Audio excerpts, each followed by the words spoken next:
একজন বিখ্যাত মুসলিম স্কলার আল জাহিজ নিজের রিসার্চকৃত কিতাবুল হেবানাতে লিখেছেন, হিন এবং বিন সাধারণভাবে জিন্নাতদেরও একটি দুর্বল প্রজাতি ছিল, কিন্তু বুদ্ধি এবং পরিকল্পনাতে এদের থেকেও এগিয়ে ছিল। বিখ্যাত স্কলার তিবরির মতে হিন এবং বিন নামের এই মাখলুকদের সৃষ্টি কোরআনে উল্লেখ শামুম মানে গরম হাওয়া থেকে হয়েছিল, যেখানে আবার জিন্নাতদেরকে উত্তপ্ত আগুন থেকে বানানো হয়েছিল। কিন্তু মুফাসসিরিনদের মতে হিন এবং বিন নামের এই মাখলুকদের সমাপ্তি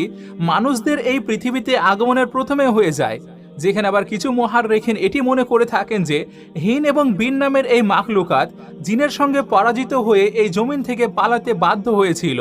আর এমনটি সম্ভবও হতে পারে যে তারা অন্য কোনো পৃথিবীতে বসবাস করছে। সেখানে কিছু ওলামায়ের মতে হিন এবং বিন নামের এই মাখলুকাত আজও কুকুর এবং সাপের রূপ ধরে এই জমিনে বসবাস করে চলেছে, আর যার রেফারেন্সে তারা হুজুর সাল্লাল্লাহু আলাইহি সাল্লামের এই হাদিসকে